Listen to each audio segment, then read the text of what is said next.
Interesting question. How does one have Ahavat Yisroel without breaking their principles? Well, let me ask you a question. How does one have principles without having Ahavat Yisroel? It's the most fundamental principle of all. Is what do you mean? How can I have Ahavat Yisroel without breaking my principles? The principle is Ahavat Yisroel. And I'm going to answer the question directly because I think I understand the person and the problem. You see, we make a mistake of assuming that if I feel a certain way, I have to act that way. And if I act that way, then I must feel in a way which is consistent with those actions. Otherwise, I don't even think the word is I'm a hypocrite. Otherwise, I can't do it. The answer to this question directly is Ahavat Yisroel has two parts: how you feel about another person and how you treat another person. If you hate another person, if you're angry with another person, you cannot judge them, you cannot criticize them, you cannot correct them, you can't. Because it's not going to be helping them. It's going to be helping you. And it's not going to be helping your godly, holy, idealized soul. You're not a tzaddik gomer whose anger is holiness. It's going to be your Yetzer Hara and your Nefesh HaBahamis and your Midas Rois. And as the Baal Shem Tov says, that when you find fault in another person and you respond emotionally to that fault, it's because you have that fault. So, if you have a relationship with a person, and you have a chiyuv to love that person, and you're angry with that person, you're not allowed to act. You can only be kind. If, however you do it, you don't have negative feelings for that person, not because they're perfect, but because their avedas or their deficiencies are not a reason for you to hate them. They're a human being.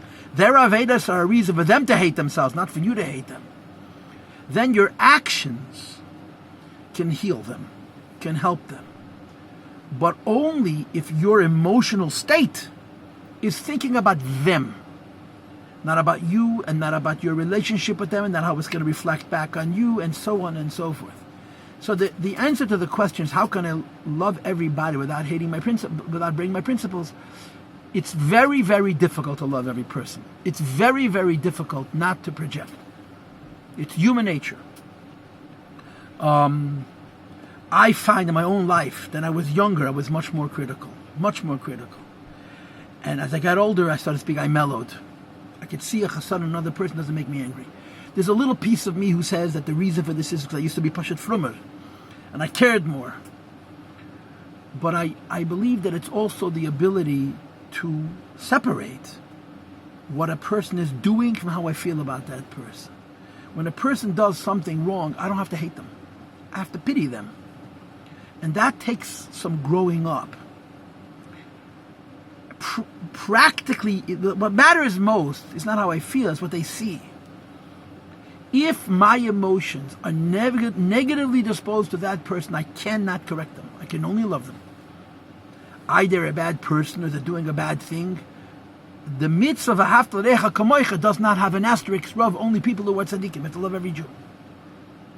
So when I feel emotionally negatively disposed to another person, the only thing I can do is love them and be kind to them and accept them. If I'm mature enough to see a chassaron in another person, or if the kind of chassaron they have does not elicit an emotional response, then the possibility of me correcting them begins. And I have to always be aware that the purpose of correcting another person, of criticizing another person, is to make them better, not to hurt them. And if the criticism is only going to hurt them, not to make them better, then it's my Yetzer Hara that's encouraging me to use the critical words. So let me spin this around and say the principle is you have to love every Jew. And I will admit that's one of the most difficult things to do.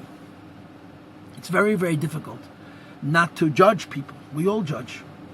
And the real reason we judge is because we relate. You're not going to judge a person who's a lowlife, who's on the lowest levels, because you don't see yourself as an equal with that person. There's no competition.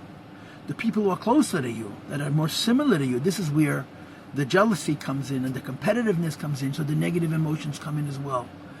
And if I feel negatively to another person, I got to love them unconditionally. If I'm able to teach myself not to have those negative emotions, which means I can separate the bad that person is doing from the person.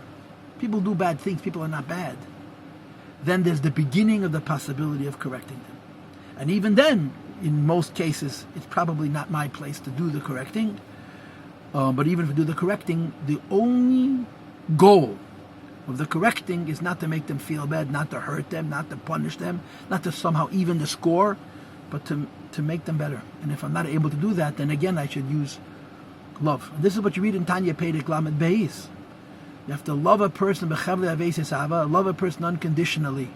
And maybe the love will bring them closer to HaKadosh Baruch Hu.